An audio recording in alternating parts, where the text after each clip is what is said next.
Assalamualaikum warahmatullahi wabarakatuh. Jadi hari ini kita akan teruskan dengan bab yang seterusnya ya, iaitu tajuk yang pertama dalam kewujudan mikroorganisma. Dalam slide yang pertama ni kita tengok sekarang ni kita sangat penting untuk mencuci tangan, sama ada dengan sabun ataupun pencuci tangan. Jadi kalau dalam soalan ni dikata mengapakah kesedaran mengenai kebersihan tangan perlu ditekankan dalam semua urusan harian, terutama semasa mengendalikan makanan. Jadi sedang eloklah sekarang ni kita pun negara masih lagi dilanda oleh coronavirus. Jadi sama-samalah kita menjaga kebersihan dan utamakan untuk kerap kali mencuci tangan. Untuk subtopik pada hari ini kita akan tengok terus kepada faktor-faktor yang mempengaruhi pertumbuhan mikroorganisma. Yang ni nota yang cikgu ambil ni terus daripada buku teks ya. Jadi terpulanglah, awak boleh cari nota yang mana awak rasa sesuai. Di sini cikgu hanya sediakan sebagai rujukan untuk PDR online pada hari ini ya. Jadi kita tengok yang pertama ialah dia punya faktor tentang kelembapan ya. Jadi dekat sini keadaan yang lembab, keadaan yang lembab ialah sesuai untuk pertumbuhan serta pembiakan mikroorganisma. Manakala persekitaran yang kering akan menyebabkan mikroorganisma kurang aktif ataupun merencatkan pertumbuhan. Jadi kelembapan ni kita boleh relatekan dia dengan kewujudan air lah. Jadi kalau kita tengok apa sahaja tempat yang lembab ke, pakaian yang lembab ke, memang mikroorganisma suka berada dalam keadaan itu. Jadi kalau towel awak guna kan, tuala mandi, tak nak sidai elok-elok, awak baling je merata-rata. Lepas tu rasa nak guna, pi cari balik towel tu. Boleh tengok lah lama kelamaan badan awak yang naik kurap. Jadi dekat situ contoh ya bahawa pakaian kita perlu dalam keadaan yang kering untuk mengelakkan pertumbuhan mikroorganisma. Yang kedua faktor ni iaitu tentang cahaya. Jom tengok. Mikroorganisma seperti alga ya. Alga ni benda yang hidup dalam air lah. Warnanya apa? Warna hijau. Sebab itulah dia ada klorofil. Dia ada klorofil yang menyebabkan dia berwarna hijau. Jadi alga ni memang memerlukan cahaya untuk menjalankan fotosintesis. Alga ni dia special sikit ya.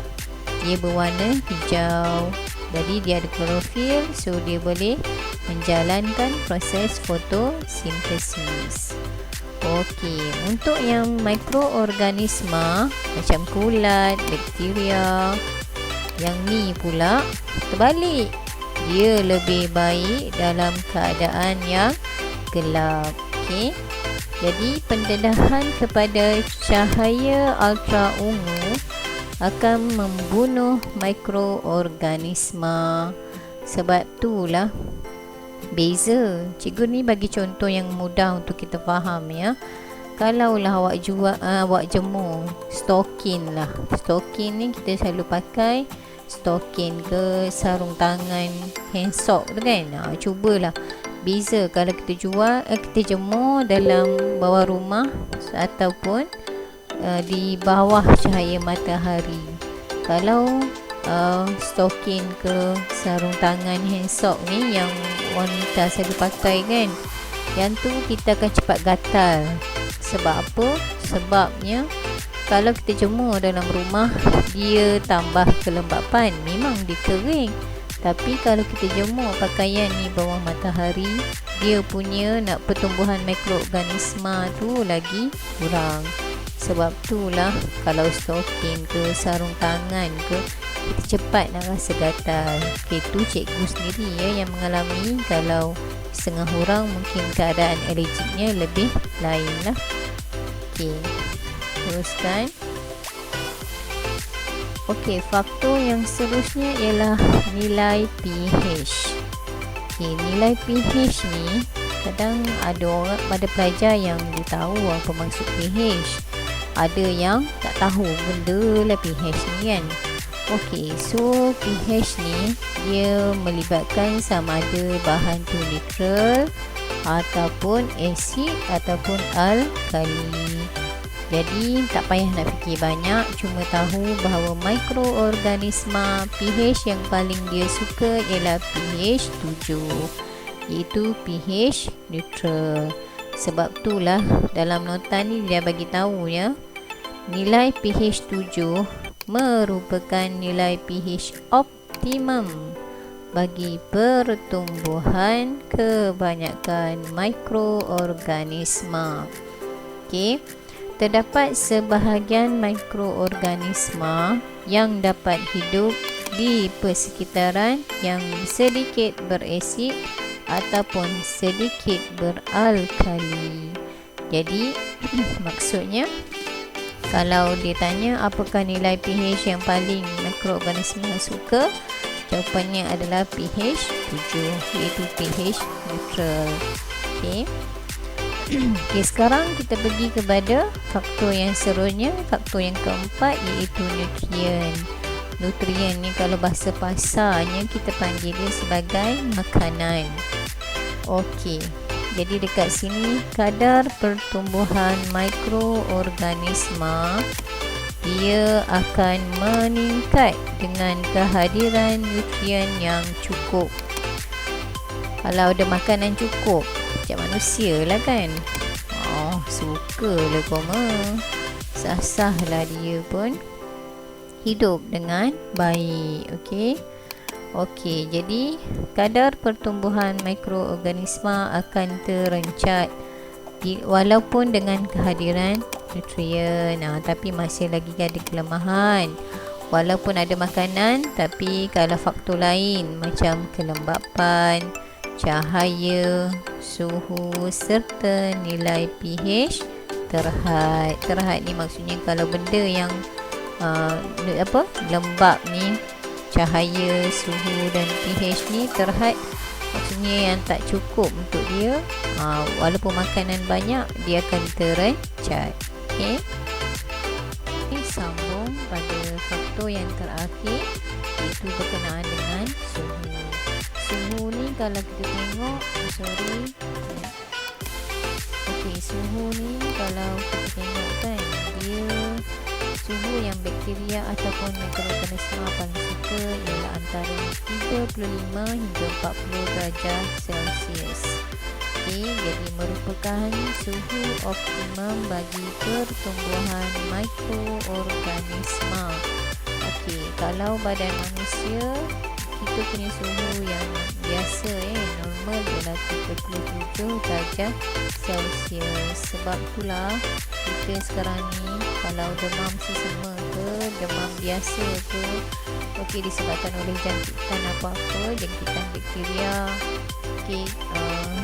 virus, sekarang ni kalau coronavirus kan, memang dia suka suhu ni, suhu yang optimum. Jadi kita tengok kalau keadaan suhu terlalu rendah seperti dalam peti sejuk kan, merencatkan pertumbuhan mikroorganisma. Yang ni kalau kita simpan dalam freezer, dalam freezer peti beku kan, daging ke, ayam ke, ikan ke, dia punya ketahanan tu lebih lama berbanding kita letak dalam chiller biasa tu kan. Okey, kemudian suhu yang terlalu tinggi pun boleh bunuh mikroorganisma. Sebab pula kalau kita nak minum air, sebaiknya orang kata dulu-dulu kena masak. Sekarang ni dah ada filter water tu, lain lah pula. Nak makan makanan biasa, kenalah masak. Okey, so bila masak kita akan guna suhu yang tinggi. Boleh ya? Okey. Dalam tajuk subtopik ni, kita ada lebih kurang 5 eksperimen. Semuanya berkaitan dengan faktor-faktor yang mempengaruhi pertumbuhan bakteria. Jadi yang cikgu hanya bincangkan kesan nutrien sahaja terhadap pertumbuhan bakteria namanya Bacillus. Okey. So dekat sini kita tengok kesan nutrien. Apa kesan nutrien terhadap pertumbuhan Bacillus?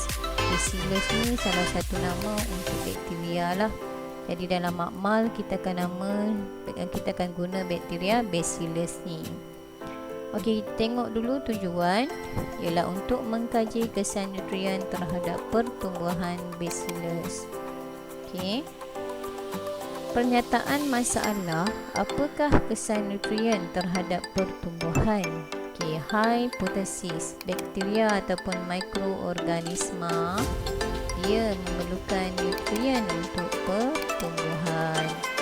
Okey, ni pun boleh ubah.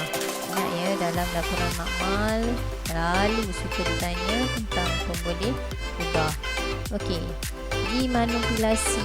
Dimanipulasi ialah kehadiran nutrien. Okey. Kemudian yang bergerak balas, kita nak tengok bilangan koloni Bacillus. Yang dimalarkan, apa yang kita tetapkan iaitu isi padu, larutan kultur Bacillus dan juga suhu. Okey. Bahan yang kita perlukan dekat sini ialah larutan kultur bakteria, kemudian agar-agar, nutrien steril.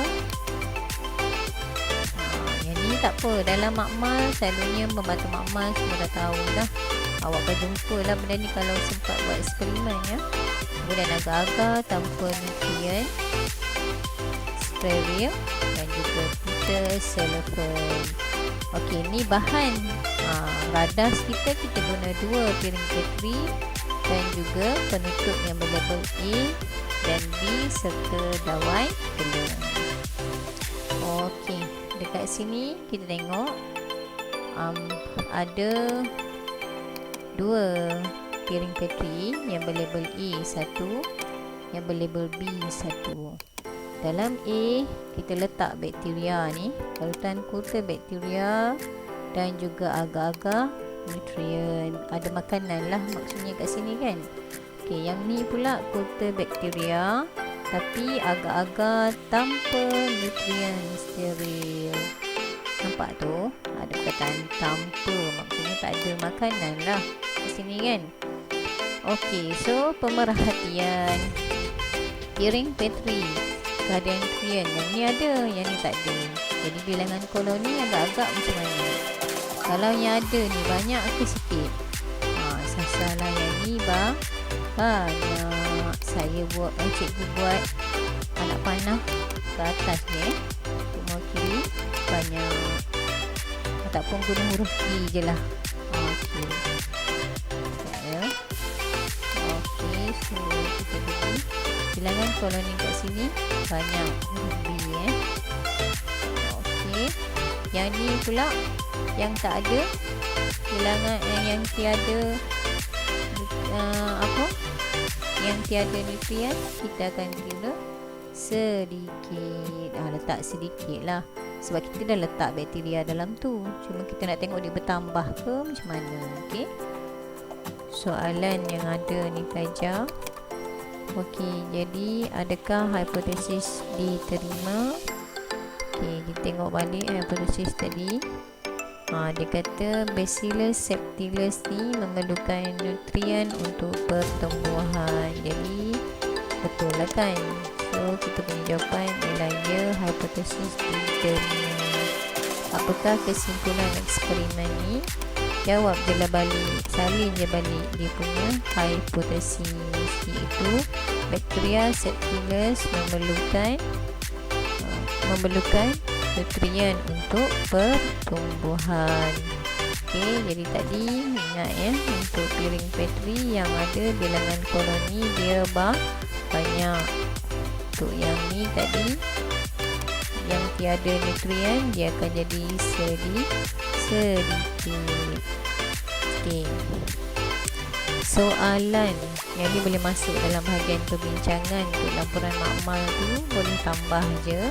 Okey, bagaimanakah bilangan koloni bakteria dihubung kaitkan dengan pertumbuhan bakteria? Jadi kita tengok, kalau bilangan koloni bakteria bertambah, maka pertumbuhan bakteria meningkat. Okey. Seterusnya, fungsi nutrien dalam agar-agar adalah untuk membekalkan makanan kepada bakteria. Okey, jadi itu sahaja untuk perbincangan. Yang ni nanti laporan makmal kena take note. Kita kena salin ikut laporan makmal ya. Okey, jadi untuk eksperimen ni kena highlight lah.